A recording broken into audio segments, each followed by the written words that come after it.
receive the money. I think most of you guys can get $1,200.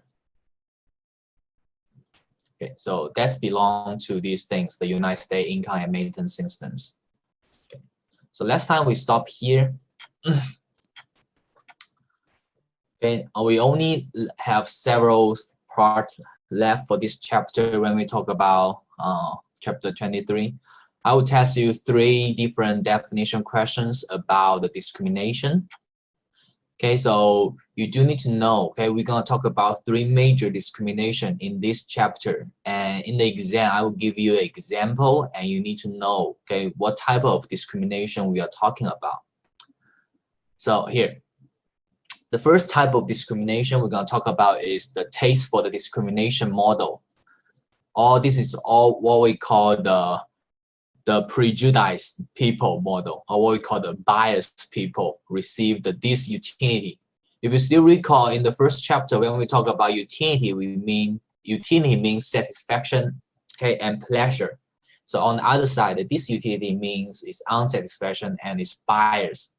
So the taste for discrimination is the biased people. They will receive a biased treatment, okay, and the employer, the people who hire the employee, they were willing to pay a fine or to avoid to hire the prejudiced or the biased target group of people. Okay, so this is what we talk about discrimination coefficient. I'm not going to tell you anything about discriminating coefficient. You need to worry about that. The example of the prejudiced people or the taste for discrimination model, it tells you that the company or the corporation, they have their own bias instance. Okay, they have their own preference for one group of people, and they have a dislike or unpreference for another group of employees, the people. So when they hire people, they even willing to pay a fine in order to avoid hiring or interact with the people they don't like. So this is actually very, very common right now, okay?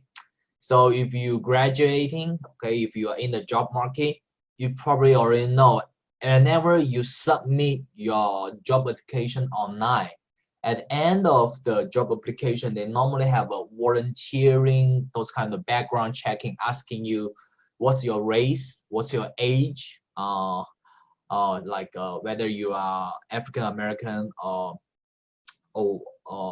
Hispanic American, those kind of things, the race things. Because company, they actually, some company, they actually have the right, they're willing to pay a fine or to avoid interact with the people they don't like. So this is the discrimination, the taste for discrimination. It tells you a company, they were willing to pay, even they're willing to pay an amount of money to avoid hiring the people they don't like. So I can't find a very good example because, you know, each company have their own preference.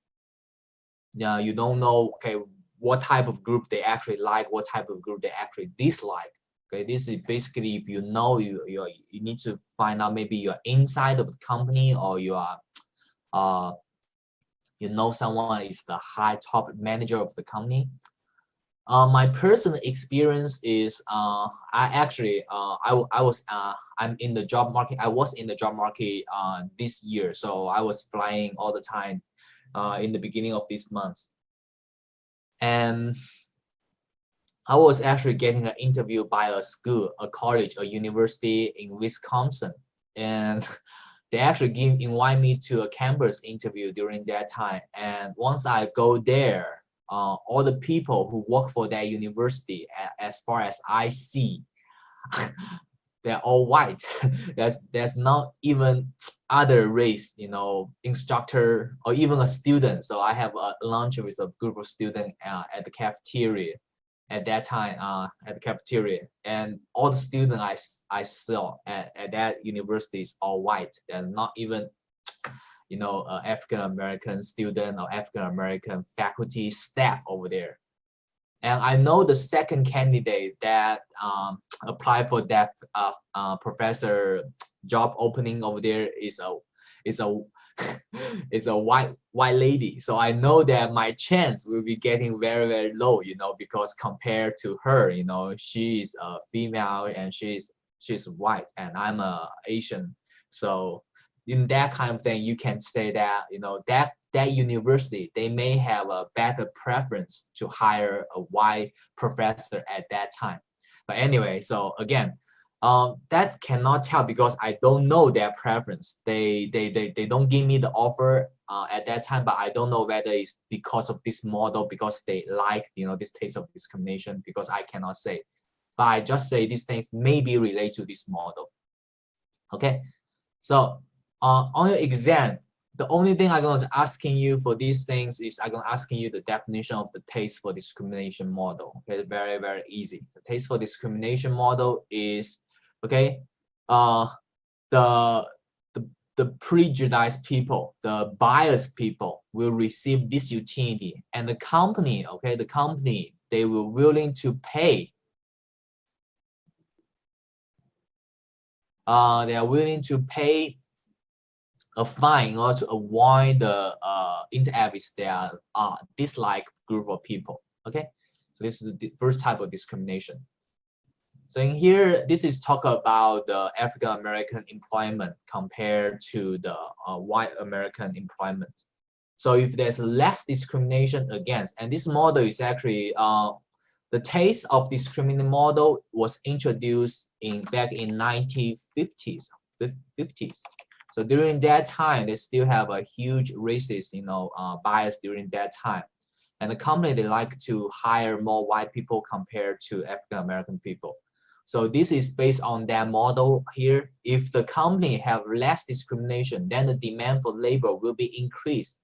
So you will see the total employment rate for the African American people will be increased. But however, on the other side, if the company have more discrimination against the African American people, then the total employment rate for the African American people will be decreased. I'm not going to test you anything from this figure or from these slides. You don't need to worry about that. Nowadays, I think the taste for discrimination model is kind of outdated because of the unions and because of the so many cases against bias or racist, this kind of thing. So this thing is actually a little bit outdated. But you do need to know, okay, the taste for discrimination model is actually very, very famous for the past at least 30 years.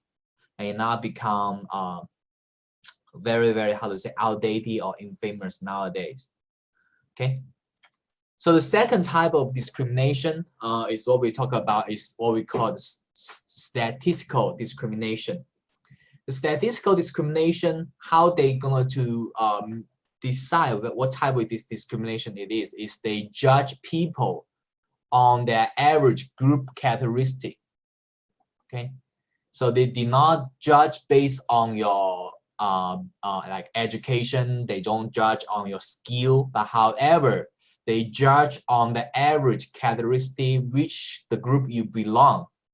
For example, like if you belong to, okay, again, the race things, like if you belong to Hispanic American, African American, Asian American. So that's the average group of characteristic. If we make a label market as an example, okay, so the one type of very famous discrimination is for the teen drivers, okay, for the younger drivers. So if you are less than 25 years old, then the insurance company, they're going to charge you the car insurance for a very high rate because they just basically judge on your age, okay, your average age. They assume the people who are young, they will drive less carefully compared to people who are older. So this is the one of the good example of the statistical discrimination. They basically just judge on your group's characteristic, not your personal characteristic. So some people, for example, for some student for your age, I'm pretty sure most of you guys are below 25 years old, and I'm very sure most of you guys will drive very, very carefully. But however, the insurance company, they don't care about your personal characteristic. They judge on these things based on the average characteristic of your group, of your younger group. Okay, and another statistical discrimination is, okay, a company, they may hesitate to hire a female that is in a childbearing age because they may concern that this female, they may have a baby soon. And this situation, I think, okay, is happen anywhere, okay, and in United States and in China, especially in China. In China, this bias, the statistical discrimination bias is very, very high. In China, you know that if you are pregnant, China have the longest maternity leave in the world. Okay, if you are pregnant, if you are a female employee and if you are pregnant, you are allowed to leave for 8 months. Okay, and this 8 months is, you know, you receive full salary. So in China, the company, they are very, very hesitate to hire a female who of a childbearing age. So if you go to China, if you're a female and if you're in your age 20 to 35 years old, the first question they're gonna ask you is, are you married? Did you marry? Are you married? Do you think to have a baby soon? So because they are very, very concerned about these things. Because if you are in the age of 20 to 35 in China, you are only allowed to get married once you get 20 years old as a female, and for the male, you have to get 22 years old. So the first question they ask you, if you age between 20 to 35, they ask you, did you marry? If you say you are married, then they probably going to hesitate to hire you because they think you're probably going to have a baby soon. And once you have a baby, which means you won't work as a full-time worker for like 8 months. And this is the law. Okay, this is the law in China. And in the United States, I don't think the maternity leave is that long, but I don't know. According to some of my friends, they say this almost like 3 months to 4 months. But still, 3 months to 4 months is still for a company, it may be a lot because they need to hire some part-time employee to fill out the position you miss. So this is the statistical discrimination. On your exam, I'm gonna give you example, and then you need to choose, okay, what type of discrimination about is this. So for the statistical discrimination, it's based on the group characteristic instead of your personal characteristic, okay? And the last discrimination we're gonna talk about in this chapter is what we call the occupational segregation discrimination. And these things is still very popular nowadays. So what does this mean? It means the occupation, some special occupation, they only hire a special group of people. This is what we call the crowding model. Once a company or once an industry, they already settle down with one group of the people, they won't hire another group of people. Okay, the crowd certain group into a less desirable occupation. For example, if you see the truck driver that drive the truck to deliver goods, most of the truck driver they're males. And if you see that most of the doctors, they are males. Okay, for I think other doctor, for example, like the how to say, I forgot the name, but however, whenever the woman is pregnant, they need to check for their not PD. What's that word again? Anyway, so they have like a special occupation segregations. So for example, like men can be doctors and women should be nurse is an example. And another very good occupational segregation is if you're Christians. Okay, I'm a Christian actually. I was applied for a Christian university in Ohio, and they asked me some like religion question. They asked me, do you know why all the pastors are males? This kind of thing. Again, you will see if you go to a church, all the pastors, they are males. Then for me personally, I don't know any female pastors. So that's another example of the occupation segregations. Okay, so the occupation segregation, it give you a special industry or a special occupation. They only hire one special group of people. So make sure that you understand these three types of occupation the discrimination. The first one is what we talk about, the taste for discrimination model. The second one is what we call the statistical discrimination. The third one is what we call the occupational segregation discrimination. Okay, so that's all the definition question I'm gonna ask you for this chapter. I'm not going to ask you anything from here. You don't need to worry about that. Okay, I'm not going to ask you anything from here. You don't need to worry about that also. Okay, so for this whole chapter, let's do a very quick review for this whole chapter, because you're going to see some question that from this chapter in your midterm 3. The major question I'm going to ask you is all related to the Lorenz curve and the Gini ratio.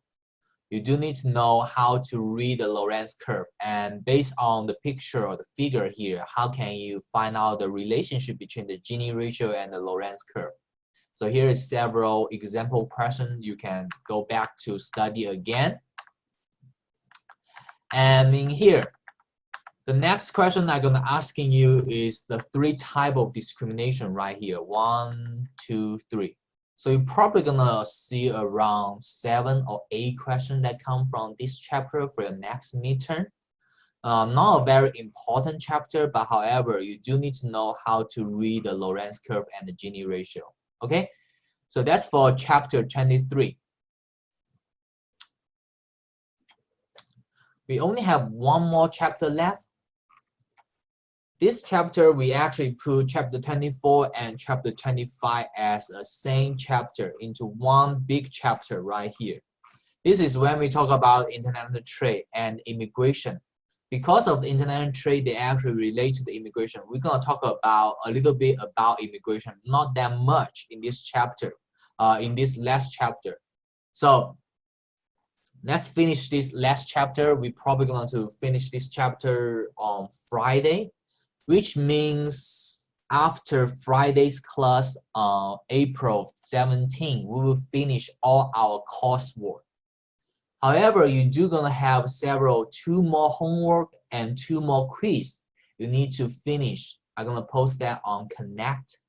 And after that, I will give you a date to choose to do your midterm 3. Your midterm 3 will probably on 22 or 24. I will give you a poll. Okay, so you can choose a day to give you to choose for your midterm 3. Our final exam will be, I think, let me check.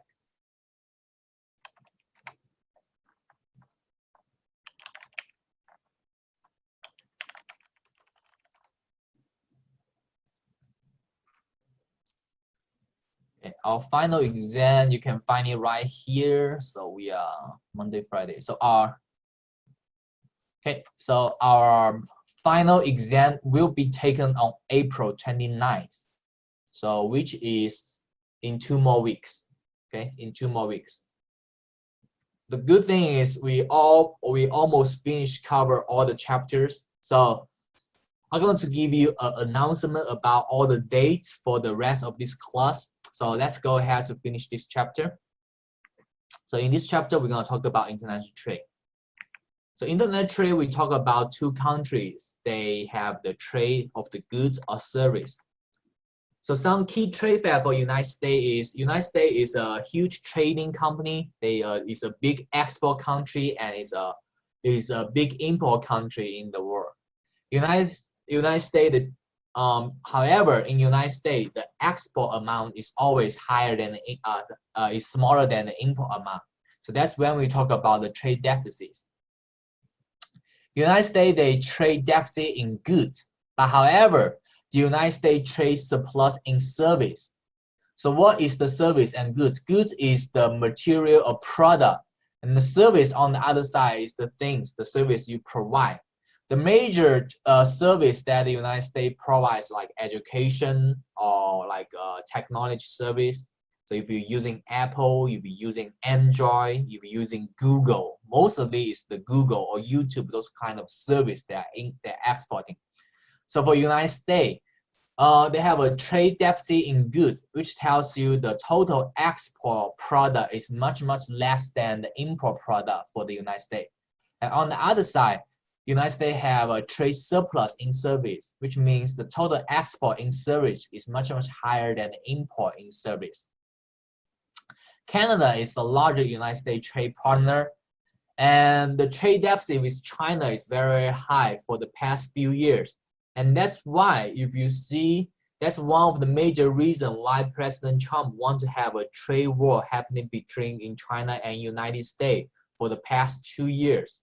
You see those trade wars, they fighting each other, like they raise their tariff, raise their tax, and sometimes they have a deal, and then after some period they raise their tax again. So that's the trade war.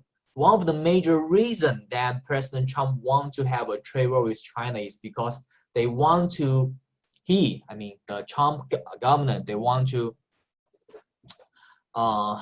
decrease the trade deficit amount with China. Okay.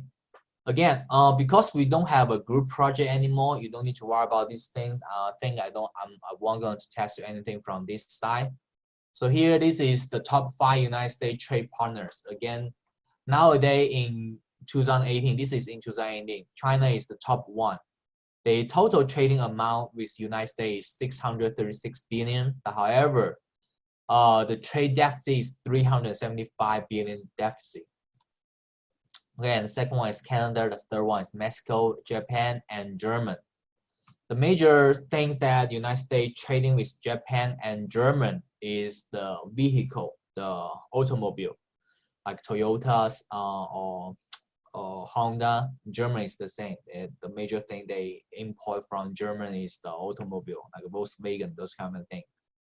Some key trade affairs again for the United States. The principal or the major thing United States export is including the chemicals, the agriculture product, the consumer durables, the semiconductor, and the aircraft. The most profitable things here right now is the aircraft and the semiconductor. If you know that Microsoft or other companies in Silicon Valley, they produce the semiconductors. Okay, the semiconductor, United States, I think they take almost 80% of the whole world's production.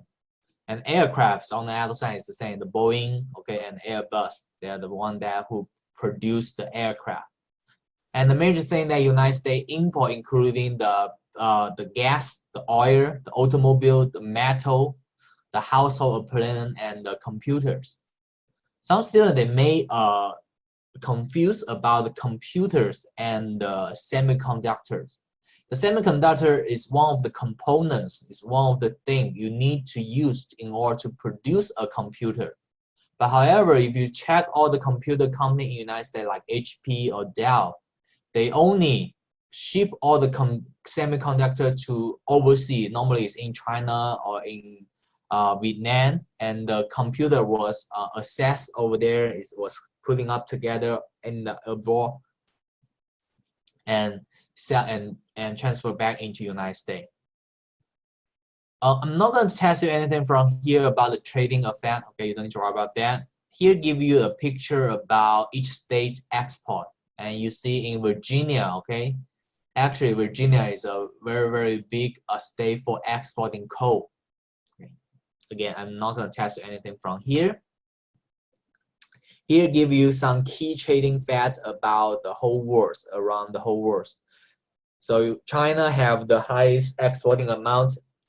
United States the second, and this is the old figure. And now the figure, I think, is not changed that much. However, I see the Mexico should be among these things. Mexico increased a lot during the past few years. And here is the export percentage as the GDP. Okay, again, I'm not going to test you anything from here. The things I'm going to test you from this chapter will start from the next slide right here. We're going to talk about a very basic international trade model. This is very simple about the economic trade. we assume there's two countries, okay, two countries, and one country, they have labor intensive, so which means they can producing the labor intensive good at a very low price, and the other country is a land intensive or the capital intensive. So we have three type of goods right here. We have the labor intensive goods, which means if you have enough labor, then you can produce this product at a relatively low cost. The second goods is what we talk about, the land intensive goods, okay, which means once you have enough land, you can producing this kind of good at a relative lower cost. The third type of good is what we talk about, the capital intensive good, which means if you have enough money, then, or you have enough resource, the capital means the money, okay, you can producing this chemical at a relative lower cost. And we're going to talk about comparative advantage. So this is the basic assumption for our model. Make sure you understand this.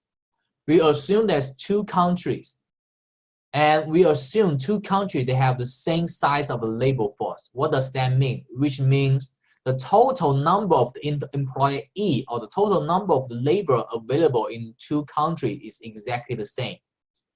And we assume is a constant cost in each country. What does the constant cost means? The constant cost is the fixed cost to producing either product is exactly the same for the two countries. But however, there's a different cost between two countries based on the type of product. And United States have the absolute advantage in both. So which means United States have the absolute advantage in both the capital and labor. However, in here, we are not going to talk about absolute advantage. We're going to talk about comparative advantage. In order to find out what will be the comparative advantage, we need to know a definition called opportunity cost. We already mentioned about the opportunity cost at the very beginning of this class in chapter 1, the opportunity cost.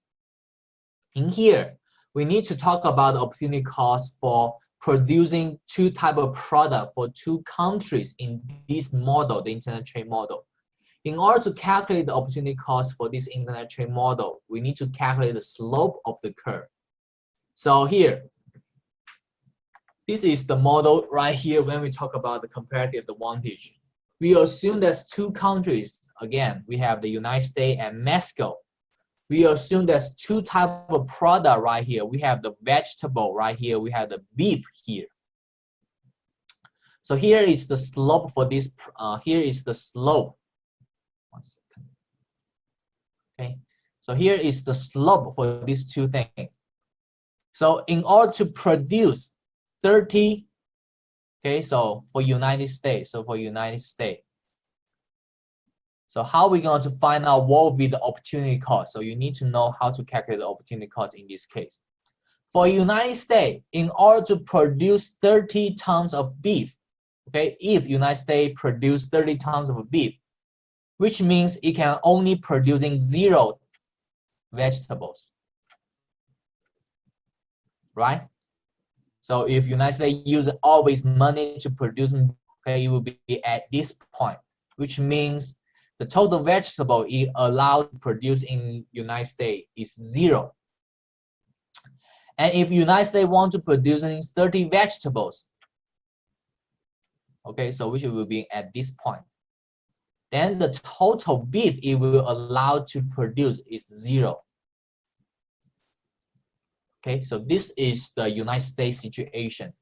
And for Mexico,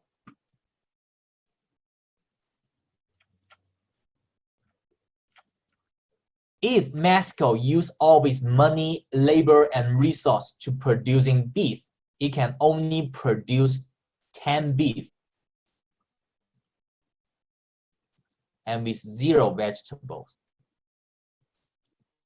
And if Mexico using all its money to producing vegetable, it can producing 20 vegetables with 0 beef.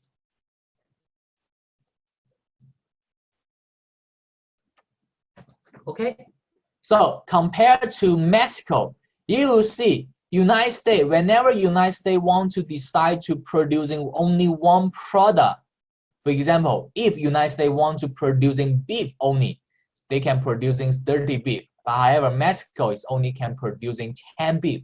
So United States can produce more compared to Mexico.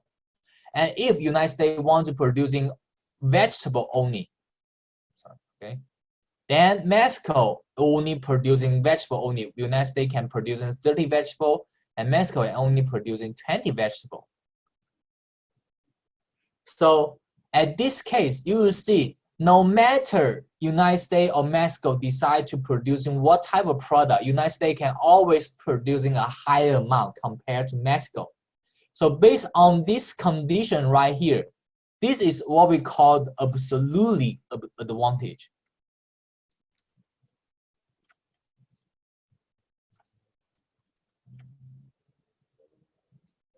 Okay.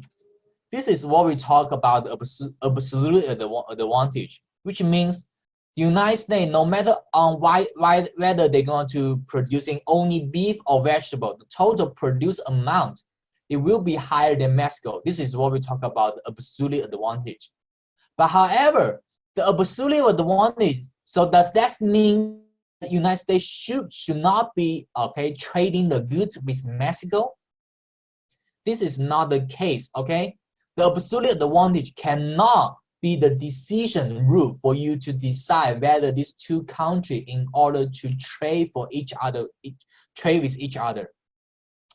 We need to consider as the comparative advantage. So we need to consider as the comparative advantage. How are we going to decide what will be the comparative advantage? We need to find out what will be the opportunity cost. So for a United States, so the United States, what would be the opportunity cost for the beef? So if United States to producing all beef, they can producing 30 beef with 0 vegetables.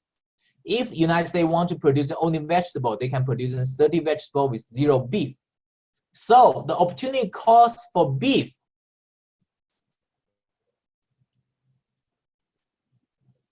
it will be equal to 30 divided by 30 is equal to 1, right? For this case. So which means if United States want to produce, for example, if United States want to producing 19 beef, how many vegetables they can produce? Can anyone tell me in the chat room? If you answer this question correct, I will give you some extra credit. If United States in this case, they want to producing 19 beefs, how many vegetables they can produce? Good job. Okay, Sarah, good job. Okay, they can only producing 11 vegetables because the opportunity cost for beef is equal to 1 vegetables, which means whenever you're producing 1 more beef, you have to give up 1 vegetables. That's the opportunity cost for United States for beefs. Okay, so let's go to here. So the opportunity cost for United States for beefs is equal to 1 vegetable is equal to 1 beef, which means in order to producing 1 ton of beef, the country, United States, needs to give up 1 vegetables. On the other side, right here, for Mexico, in this case, for Mexico, in order to producing all of the beefs, they can producing 10 beefs. But however, if the company using all of the money to produce the vegetable, they can producing 20 vegetables. So how are we going to decide what will be the decision rule for this case? So we know that 20 vegetables, it will be equal to 10 beef, right? In Mexico, this is the total cost. Again, whenever Mexico using all of the money to producing beef, they can produce 10 beef. And whenever the Mexico using all of the money to producing vegetable, they can produce 20 vegetable. So what we have the opportunity cost right here is we know that 2 vegetables, it will be equal to 1 beef, which means order producing 1 ton of beef, Mexico need to give up 2 vegetables. So what we have the opportunity cost in this case is 2 for Mexico, right? So this is the opportunity cost for Mexico. If you still recall in our previous slides, for United States, okay, we have 30 beef equal 30 vegetables. Okay, so for United States, we have 1 beef is equal to 1 vegetables. So what does this tell you? So for Mexico, it will cost them 2 vegetables to producing 1 beef. But however, for United States, it will only cost them 1 vegetable to producing 1 beef. So can anyone tell me which country have a better cost to produce beef? Can anyone tell me which country have a better, lower cost to produce beef? Yes, USA. Very good job, Brian and Tucker. Okay, so this is what we talk about the comparative advantage. It tells you for United States, it's cheaper for United States to produce beef compared to Mexico. Okay, so on the other side, if we talk about vegetables, so we know that 2 vegetables is equal to 1 beef for Mexico, right? So 1 vegetable is equal to 1/2 of beef for Mexico, right? So this is for Mexico. And for United States, we know that 30 vegetable is equal to 1 beef. So we know that 1 vegetable is equal to 1 beef for United States. So compared to United States, Mexico only need to give up 1/2 of beef in order to producing 1 vegetable. However, United States need to give up 1 beef in order to producing 1 vegetable. What does this tell you? It tells you Mexico, it will be cheaper to producing vegetables. Okay. However, it will be okay. So the total dollar amount is cheaper. I'm sorry, my handwriting is so bad. However, whenever they're producing beef, the total dollar cost amount, it will be higher. Okay, so based on this situation, you should be know. Okay, let's go back to the very previous slides right here. And right now, we assume right now, United States right now producing 18 tons of beef and 12 tons of vegetables. So this is the situation before the international trade. So United States producing 12 vegetables and 18 tons of beef. And for Mexico, before the international trade, Mexico, they only producing 4 tons of vegetables and 8 tons of beef. Okay, so this is before. So it's at this point and at this point. What happened if two countries, they engage in international trade? So right here. So this is what we talked about before. So United States have a lower opportunity cost to produce beef. Okay, so the opportunity cost for beef is equal to 1 beef is equal to 1 vegetables. And on the other side, United States have a comparative to producing beef. So United States should be specialized in beef only.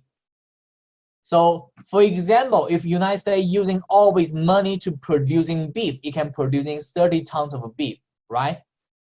On the other side, Mexico, because they have lower opportunity cost to producing vegetable, they have 1 vegetable is only equal to 1/2 of beef. So Mexico should be specialized in vegetables. So if Mexico using all its money to producing vegetable, they can producing 20 vegetables. Okay, so the total quantity amount is 20 tons. So let's move to the next slide, and you will tell why two countries need to engage in the international trade. So right here, before specialization or before international trade, United States, they producing 12 tons of vegetable and 18 tons of beef. And Mexico producing 4 tons of vegetable and 8 tons of beef. Okay, so again, these things is based on this 12, 18, 4, and 8 is based on the real happening right now before international trade is based on this intercept point right here, 18 tons and 12 tons, 8 tons and 4 tons. So before international trade, the total vegetable amount these two countries can produce we just add these two numbers together is equal to 16. And the total beef these two countries can produce is equal to 18 plus 8 is equal to 26. Okay, so this is the total production amount before the internet trade. And after the internet trade, we assume that United States using all its money to producing beef, so it can producing 30 beef. On the other side, they can only produce 0 vegetables. And Mexico using all its money to producing vegetables. And on the other side, they can only produce 0 beef. So after international trade, Mexico only producing vegetable and United States producing 0 vegetable, the total vegetable amount will be increasing from 16 to 20. Okay, so the total increasing amount will be gained 4 tons of vegetable. Okay, and on the other side, the total increase amount of beef will be increased from 26 to 30. So the total increase amount will be increased for 4 tons. So for 2 countries, if these 2 countries engage in international trade, both countries is better off. Both countries can gain 4 extra tons of vegetable and 4 extra tons of beef after the international trade. So this is actually very, very important for you to understand. Okay? So make sure you understand. So the question you're gonna see on your exam will be like this. The primary gain from the international trade is what? The answer will be B, okay? More goods will be attainable through the domestic production alone. So let's go back to here. There's more goods. After international trade, okay, 2 countries can produce more vegetable and more beef. Okay, so more goods will be attainable for these things. And here, suppose the opportunity cost ratio for fish and number is equal to 1 fish equal to 1 number in Canada. However, it's 2 fish equal to 1 number in Ireland. Then which country should specialize in producing fish and which country should specialize in producing what? Okay, so in this case, how are we going to calculate this? So for Canada, okay, so 1 fish is equal to 1 number. However, for Ireland, 2 fish is equal to 1 number, which means 1 fish is equal to 1/2 number. Okay, so for Ireland, the total cost to producing fish is actually lower because it's only costs you 1/2 of the number. So Ireland should be specialized in producing fish. Okay, Ireland should be specialized in producing fish. And on the other side, Canada should be specialized in producing number. Okay, very, very easy. So make sure you know how to do these kind of questions. You will get a lot of questions on your next midterm. Okay, make sure you understand that. Okay, right here. Suppose the big country can producing 80 units of X and 60 units of Y using all its resources compared to the small country, they can only produce 60 units of X and 60 units of Y. So what country should be specializing in what? So for big country, we have 80X equal to 60Y. And for small country, we have 60X equal to 60Y. So if we talk about these things, we know that for small country, 1Y is equal to 1X, right? And for big country, we know that 1Y, it will be equal to A divided by 6X. Okay? So this will be equal to 3/4 X. It will be equal to 1.333X. So compared to small country, in order to producing one type of Y, the total cost is higher in big country. So the small country should be specialized in producing Y, and on the other side, the big country should be specialized in producing X. Okay? Okay, so the answer, okay. So the small country should be specialized in Y, and the big country should be specialized in X. You will see a lot of questions like this on your exam. Okay. And we assume by devoting all the resources to producing X, nation alpha can produce 40 units of X and 60 units of Y. And for beta, they can produce 6 units of X and 40 units of Y.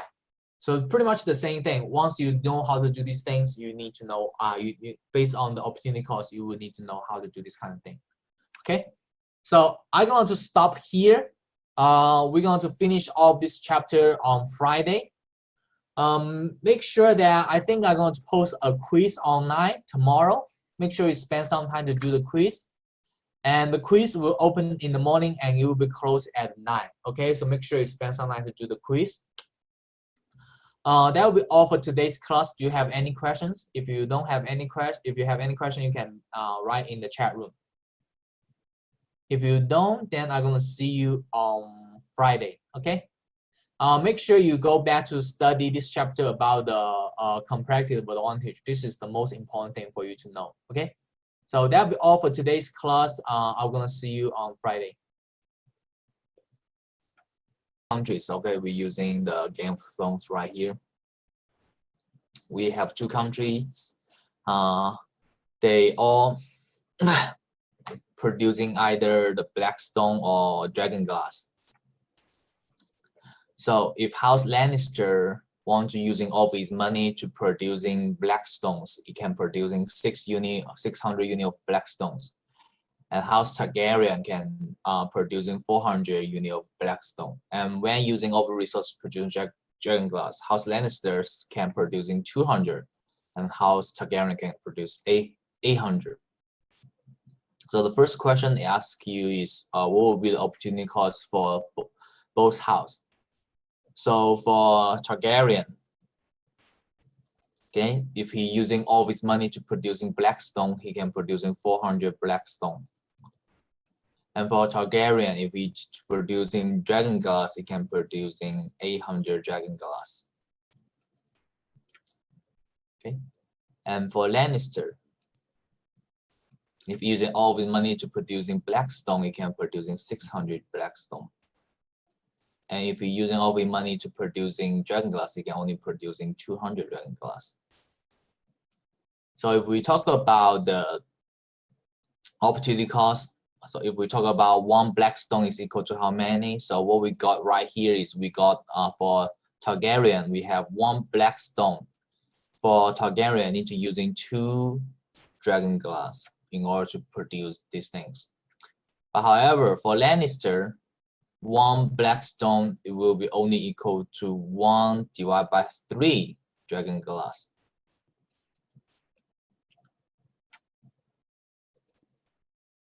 Okay, so once you know the opportunity cost for both houses, so can anyone tell me which product should be Targaryen specialized in if they engage in international trade? If 2 houses engage in international trade, which product should House Targaryen to specialize?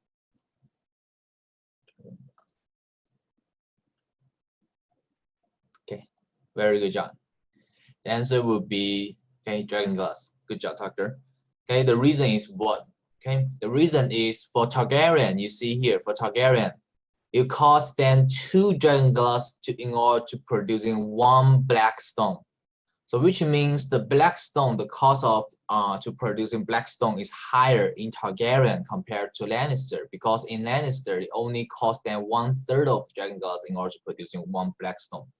So Lannister should be specialized in Blackstone. Okay, and for Targaryen, if we talk about Dragonglass, so if we talk about the opportunity cost for Dragonglass, then we can using these things to produce to find out what will be the opportunity cost for Dragonglass. So we need to find out what will be 1 Dragonglass is equal to how much. So in this case, if we want to find out what will be the cost for 1 Dragonglass for Targaryen, we can directly using this. We divide each side by 800, so we have 1 Dragonglass is equal to 1/2 of Blackstone. And on the other side, if we want to find out that what will be the opportunity cost for Dragonglass for Lannister, we divide each side by 200, so we have 1 Dragonglass is equal to 3 Blackstone. So you will see Hungarian have a lower cost to producing dragon glass. That's why Hungarian should be specialized in dragon glass, and Lannister should be specialized in blackstone. Okay, very easy. So that's what we learned in our last class. Very important. Make sure you understand this. Once you understand this, then the next things we need to talk about is we need to talk about is what is the terms of trade. So once the two countries they want to engage in international trade, they have a tariff or they have terms of trade. The terms of trade tells you what will be the exchange ratio between two countries and two goods. So back to our very beginning example, before the international trade, the United States opportunity cost for vegetable and beef is 1 equal to 1. Which means the United States will sell 1 beef more than 1 vegetable. Okay, so this is the very beginning example right here. Okay, so right here, as we talked about before, in order to find out what will be the opportunity cost, we just need to find out the slope. So in United States, we have 30 beef equal 30 vegetables. So 1 beef is equal to 1 vegetable. So before international trade, in United States, 1 beef can be sold for 1 vegetables. Okay, so it doesn't make any sense. Okay, if United States cannot sell their beef at a higher price than 1 vegetable to other country, because in their own country, if no international trade happen, United States can sell 1 beef equal to 1 vegetable. Okay.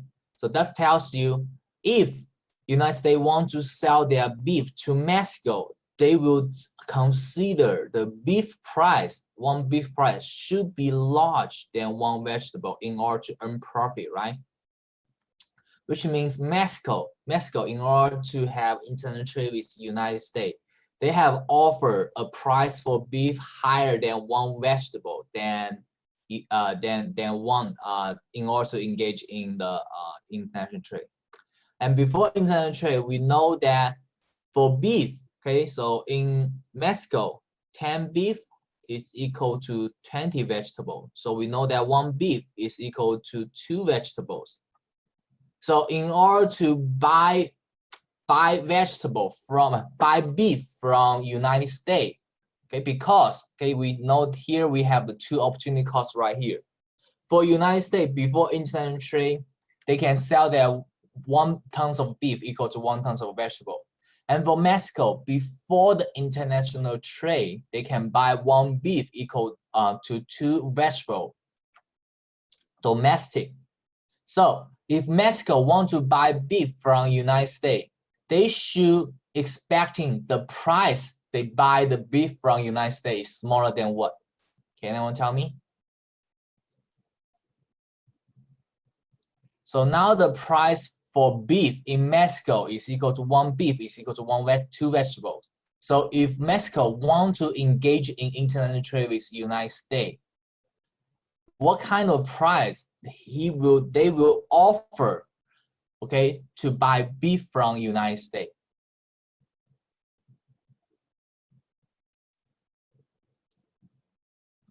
Of course, okay, the price won't be higher or equal to 2 vegetables, right? Because if the price is already higher or equal to 2 vegetables, which means Mexico do not actually need to engage in international trade. They can actually buy a cheaper beef at domestic. They don't need to engage. So they were going to think about, okay, if these 2 countries have international trade, then 1 beef, they think about they want to buy the beef price should be smaller than 2 vegetables, because this is the price they can buy domestic. If 2 countries engage in international trade, then Mexico they consider to buy the beef should be smaller than the domestic price, which is 2 vegetables. So now what we have there's a terms of trade is United States won't sell the beef at the price that lower than 1 vegetables. And Mexico won't buy United States won't sell the beef at the price lower than one vegetables, and Mexico won't buy the beef at the price that higher than 2 vegetables. So that means this is the terms of trade that can happen between these two things. Okay, so let's back to the slides we just stopped right here. Okay, so United States will sell one beef more than one vegetable because they can directly sell one beef equal to one vegetable domestic. And Mexico, because Mexico, they need to pay 2 vegetables to 1 beef. So Mexico will pay less to 2 vegetables for 1 beef. Then the terms of trade has to settle between these 2 opportunity costs. So 1 beef is equal to 1 vegetables for United States, and 1 beef is equal to 2 vegetables for Mexico. So the terms of trade must be settled between these 2 upper limit and lower limit. So the terms of trade must be set between 1 vegetable and 2 vegetables. Okay, so for example, if the terms of trade in this case is 1 beef is sold for 1.5 vegetable between 2 countries after the international trade. So now we have 1 beef is equal to 1.5. So 1.5 vegetables is actually belong this range, right? 1.5 is higher than 1 and smaller than 2. So it's exactly in this range. Okay. So make sure you understand the terms of trade is very, very important. The terms of trade tells you what will be the exchange rate that will happen between 2 countries. Okay. Very, very important.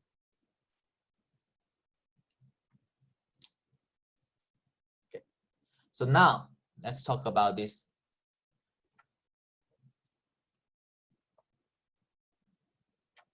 So now we assume that we know that the terms of trade is 1 beef is equal to 1.5 vegetables.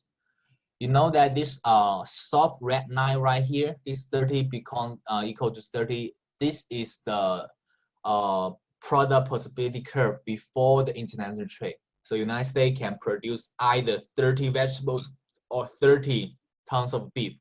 And A here is the actual output amount before the international trade.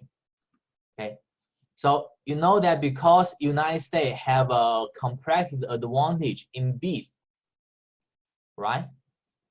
So which means United States should be specialized in producing beef, which means United States should be using all of its resource to produce beef. So if United States use all of its resource to produce beef, it can produce 30 tons of beef. And if United States use all of its 30 tons of beef to exchange for vegetables based on the terms of trade right here, how many vegetables they can get? Okay, the question is like this: if United States use all of its beef to exchange for vegetable from Mexico based on the terms of trade right here, how many vegetables they can get? Can anyone tell me?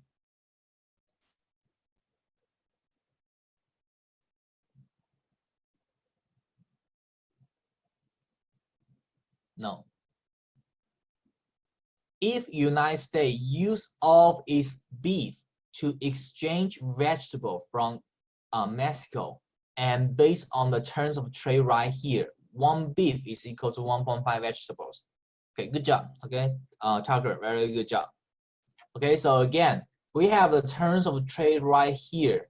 Okay, so which means the 2 countries for for Mexico, they were willing to buy 1 beef equal to 1.5 vegetables. So if United States use all of its beef to exchange for vegetable, they can buy 30 multiplied by 1.5. So it will be equal to 45 vegetables. So you will see the new 9, it will be up here. Okay, so here, this dark or this new 9, I'm sorry, this new dark red line right here, from here to here, this V slash, this is the trading product possibility line. This is the new product possibility line after international trade. So you see, this is the new line right here. Okay. Okay. So in this case, okay, so the United States trading possibility curve is improved. So it's moving to the red side, so which means it's increased. Okay, very important. Okay, so before what we talked about before, okay, so before the international trade, so United States actual production of beef is 18 beef and 12 vegetables. So we assume that United States export 10 tons of beef. If United States export 10 tons of beef, how many beef he left?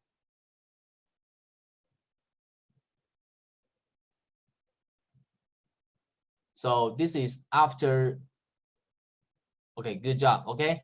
So again, this is what we talk about international trade. For international trade, United States should be producing beef only.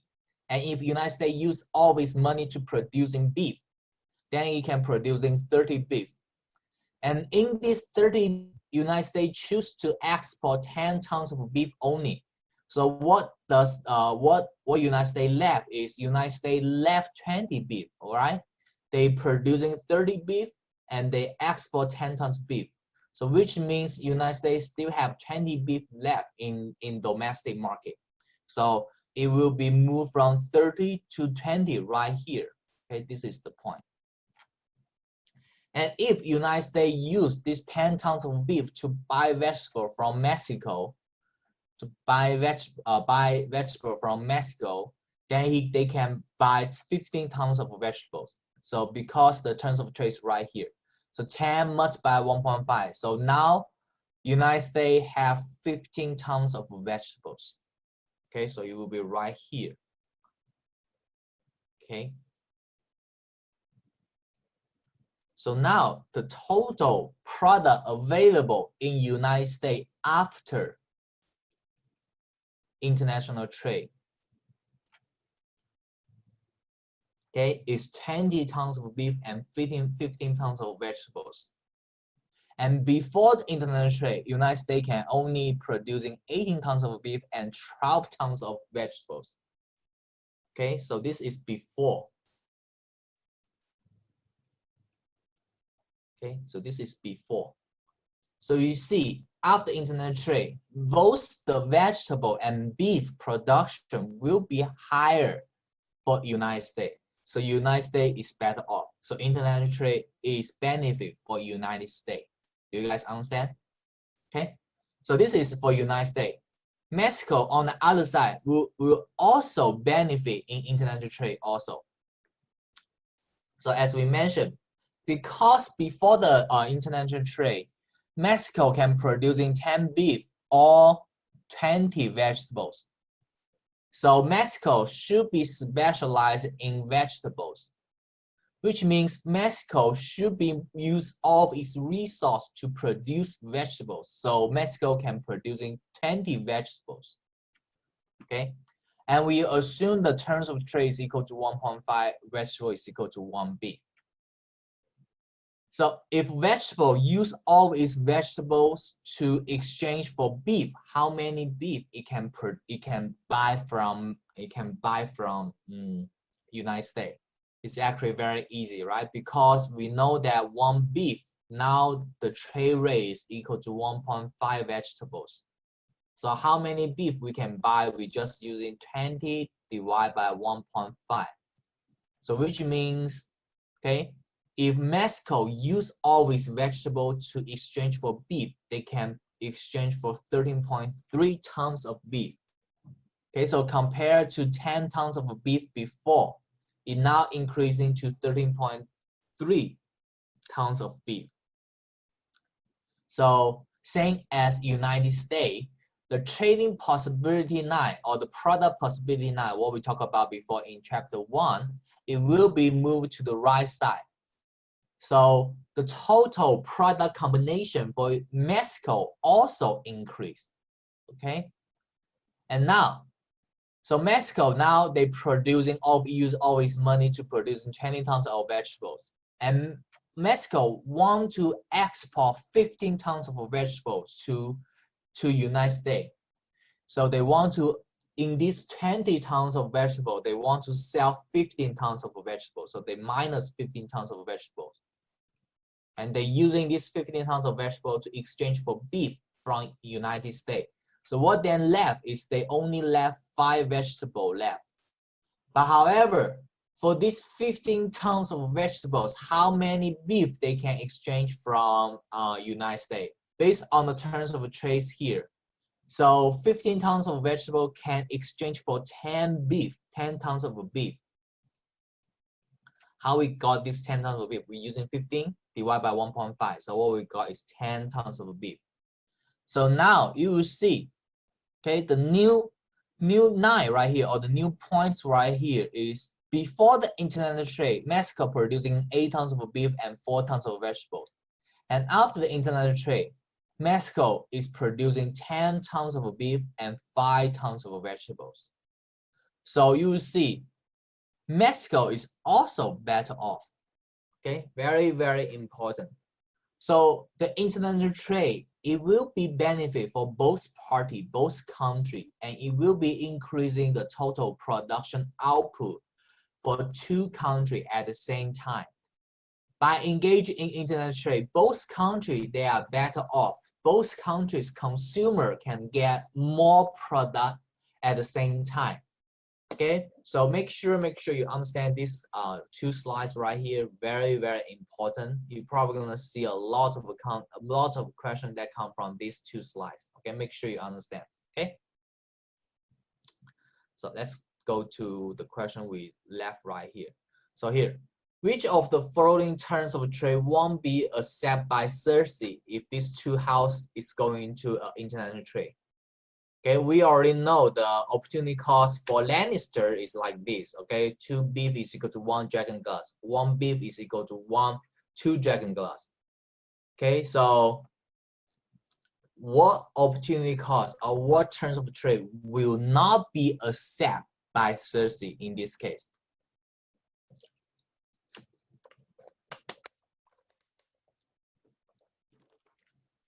Okay, can anyone tell me?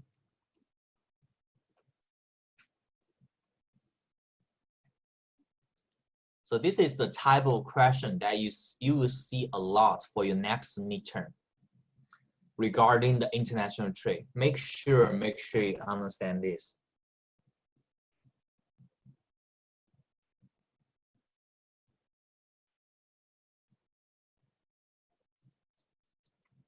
Can anyone tell me? If you answer this question correct, I will give you some extra credit. It asks you which of the following won't be accepted as the terms of trade. If you still recall what we talked about the terms of trade must be set in between of these 2 opportunity costs. So in order to answer these questions, excuse me, in order to answer these questions, you just need to find out which terms of trade is not in between these 2 things.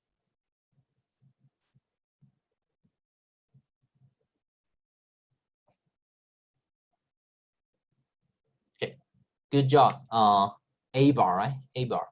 Very good job.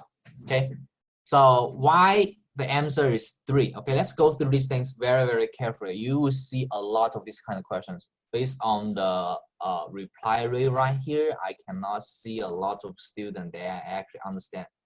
Okay, so why the answer is 3? Okay, why the answer is C? Okay, this case. So in order to find out the terms of trade, okay, we need to exchange this opportunity cost into 1 general format. Okay, what does 1 general format means? We need to switch these things equal to put the left side of the equation, is equal to 1. So in this case, so we need to find out what we for House Lannister, what will be 1 beef equal to how many dragon glass. So we divide by each side by 3. So what we know is 1 beef is equal to 1/3 of the dragon glass. And for Targaryen, we already know 1, not beef, 1 Blackstone is equal to 2 dragon glass. Okay, so the terms of the trade must be in between of these two things. So it will be higher than 1/3 of the dragon glass. Okay, it will be higher than these things, but however, it should be smaller than 2 dragon glass. Okay, so you need to find a number that in this area. Okay, in this area. Okay, so let's talk about this. So A here, 1 here, 1 B, 1 a black stone is equal to 1 dragon glass. So this is 1. Okay, 1 is higher than 1/3 and is smaller than 2. So 1 is correct. It should be accepted by Cersei. And 2 right here is 1.5. Again, 1.5 is also higher than 1/3 and is smaller than 2. So number 2 is also attainable terms of trade. And 3 here, we have 6 black stone is equal to 15 dragon glass. So we divide each side by 6. So what we have is 1 beef is equal to 15 divided by 6. If we calculate this, we know this is equal to 2.5. Okay, you will see this 2.5 is already higher than 2 dragon glass. Okay, so 3 won't be a very good choice. Okay, and 4 right here, 4 beef is equal to 60. We divide by each side by 4. What we got is 1 beef is 1 black stone is equal to 1.5 dragon glass. So it's actually exactly the same as 2. So 4 is also correct. So the answer for this question right here is 3. Do you guys understand? Again, make sure you understand how we're going to decide the terms of trade. The terms of trade must be set in between 2 opportunity costs. The lower meaning of the opportunity cost and the upper meaning of the opportunity cost for the trading goods right here. So it has to be higher than 1/3 and it must be smaller than 2. And in all of these answers right here, the only answer we got is 3. Okay, make sure you understand.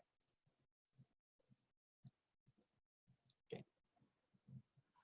So as we mentioned before, the opportunity cost is just slope equal is just the slope. In this case, I'm not going to ask you anything from here, I think. Okay, you don't need to worry about anything from here. But however, so this is the kind of question as we talk about. Okay, so it's just asking you the terms of trade. But make sure you understand. Okay, so in this case, we have C country and we have T country. For C country, 1 can of the baby formula is equal to 2 cans of tuna fish, and 1 can of baby tuna sell for T country is equal to 4 cans of tuna fish. So ask you which of 40 terms of trade will be acceptable for both nations. So we know that 1C is equal to 2T. So the terms of trade must be set in between 2T and 4T, right? So the number must be in between 2T and 4T. Okay. So for A, 1 can of baby formula is equal to 2.5 cans of tuna fish. So 2.5 is actually in between these two things. So A is correct. And B here, 1 can of baby formula is equal to 1 can of fish. So it's equal to 1. So 1 is already smaller. So B is wrong.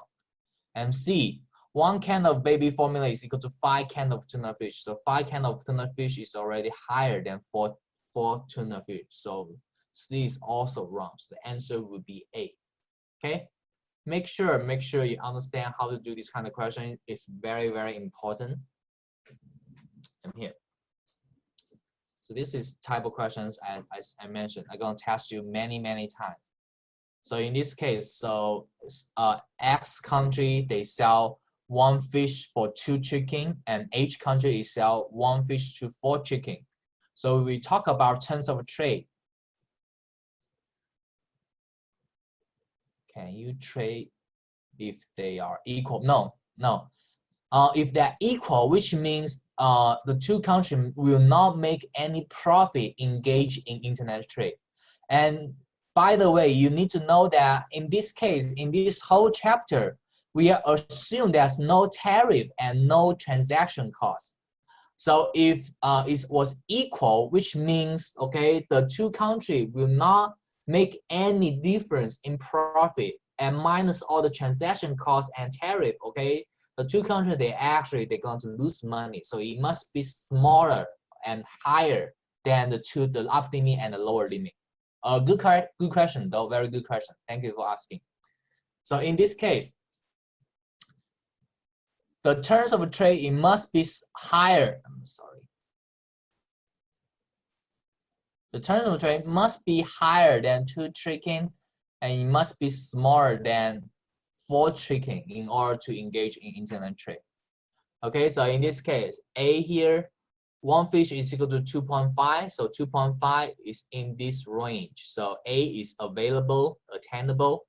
One fish is equal to 3 chicken, and 3 chicken is in this range, so B is also attainable. And C, one fish is equal to 0.2 fish. One chicken is equal to one fifth of fish. So this is actually very tricky. So imagine, okay, so make sure that whenever you're doing this kind of questions, you always put your left side of the equation. The left side of the equation is the same number and the same product. So in this case, we are talking about one fish equal to 2 chicken, and one fish is equal to 4 chicken. And for A here, we talk about one fish is equal to 2.5 chicken. Okay, so the left side of the equation must be equal to one fish in order for you to make a decision. And for B here is equal to one fish is equal to 3 chicken. So you see, for A and B, the left side of the equation is always equal to one fish. And the tricky part of this question is come from answer C and answer D. I'm actually not using this, okay? It's come from answer C and answer D. Why answer C and answer D is tricky is because they actually put the left side of the equation from one fish to one chicken. So in order for you to solve all these questions, you need to change the left side to one fish. So for C here, we have one chicken is equal to 1/5 of fish. So we need to change this one chicken to one fish. How are we going to do that? So we multiply each side by 5. So what we have is we multiply each side by 5. So what we have is 1. Okay, actually, sorry. So if we multiply each side by 5, so what we have is 5 chicken is equal to, these things multiplied by 5 is equal to 1 fish. And we move this 1 fish from the right side to the left side. So what we have is 1 fish is equal to 5 chicken. So C is actually giving you the combination or the terms of trade is equal to 1 fish is equal to 5 chicken. And once you put your left side is equal to 1 fish, so you just need to consider the right side, whether it's in this range right here. And you find out that 5 chicken is already higher than 4 chickens. So question C, this is not attainable, right? This is not attainable because 5 chicken is already higher than 4 chicken. And for D here, we have 1 chicken is equal to 1/3 of fish. So as same as what we do, we multiply each side by 3. So what we have with 3 chicken is equal to 1 fish. And we move fish from the right side to left side. So what we have is 1 fish is equal to 3 chicken. And we find out that the 3 chicken is actually in between of these things right here. So D is also attainable or acceptable. So the answer for these questions, it will be C. Okay? You guys understand? Okay, this is actually very, very important. You see, I already gave you 3 questions to mention about these things. Make sure you understand how to do these things. Okay? And here is our last things I'm going to cover in this whole chapter. Due to the time, limit of the time, the good news is, okay, because we don't have class on Monday, because my power is out. So I won't gonna to test you chapter 25 at all. Again, the whole chapter 25, I won't gonna to test you any question from these slides, okay, from this chapter. So you don't need to worry about this chapter at all. So here, this will be the last thing I'm gonna test you for this whole class regarding the supply and demand analysis. Okay, so make sure you understand this. So we have the domestic, okay, we have the supply curve and demand curve here. So United States will only export supply, okay, when only export stuff when they have a surplus. What the surplus tells you? The surplus tells you when the supply is higher than demand. So that's the surplus. United States will only export when they have extra product to export.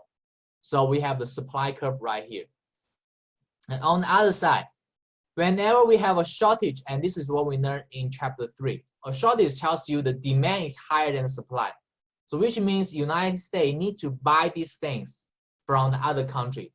So you need to know that for this case, the very, very important thing you need to know is the United States, they only export the things that they have surplus. And United States, they were going to import the things they have a shortage. Okay, so this is the major thing you need to know. Very, very important.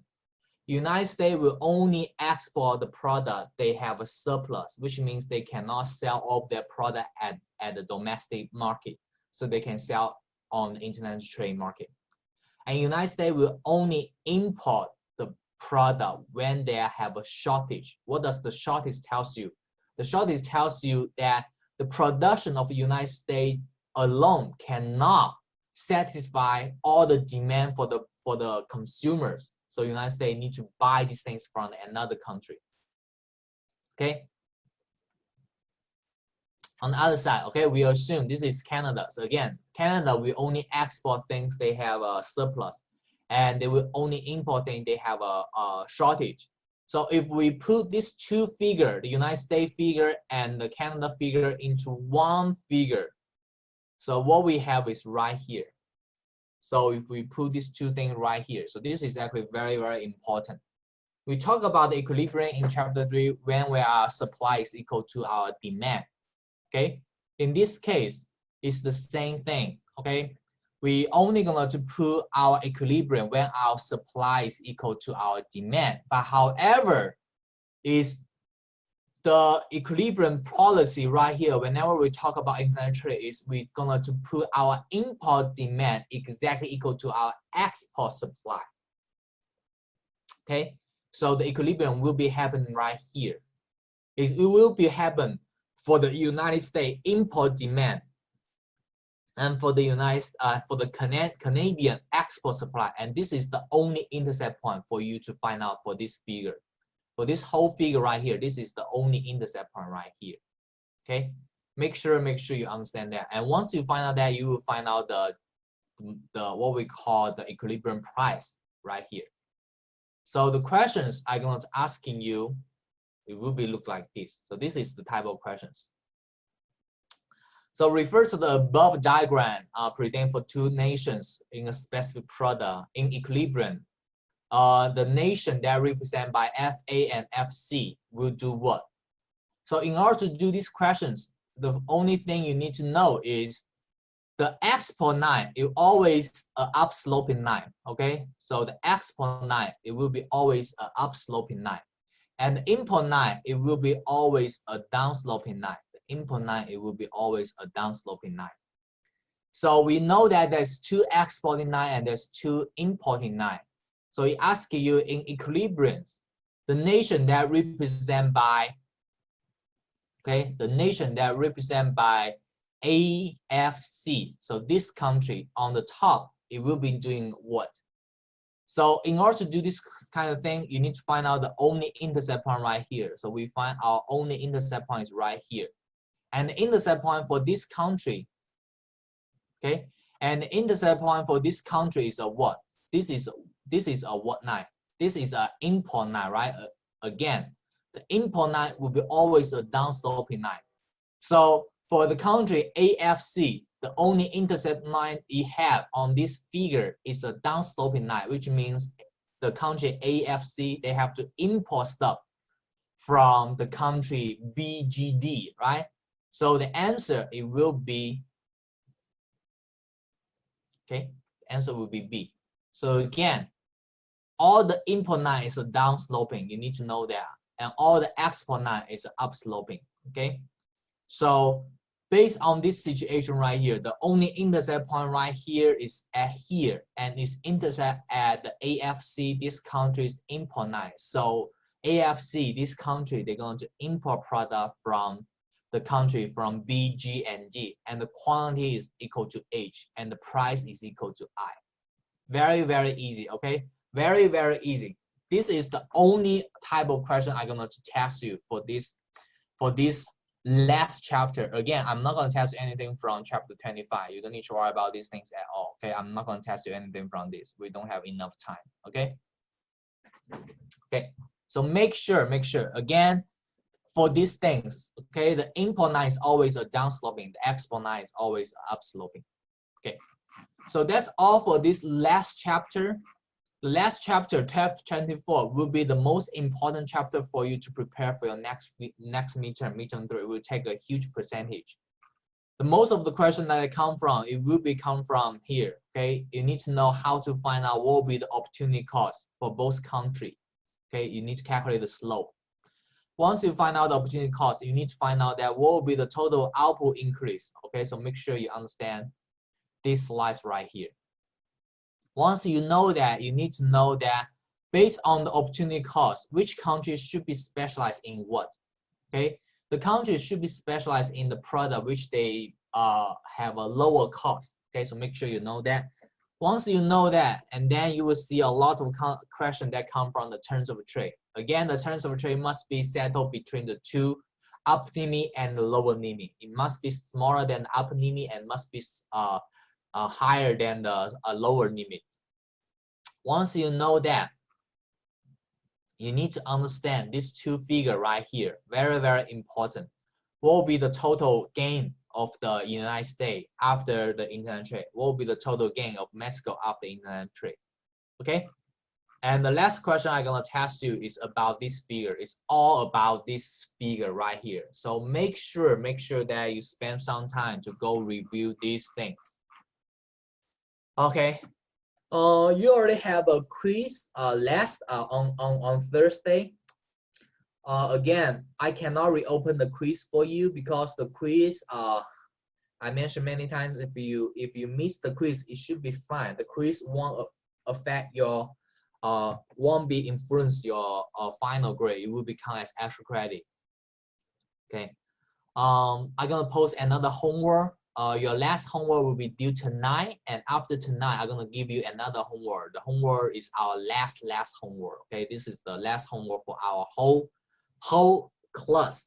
However, as I mentioned before, I will give you a very big homework called extra credit homework. I will post that on Monday, and the due time for our extra credit homework will be next Monday. So you will have 2 homework next week. Our last homework is homework 7.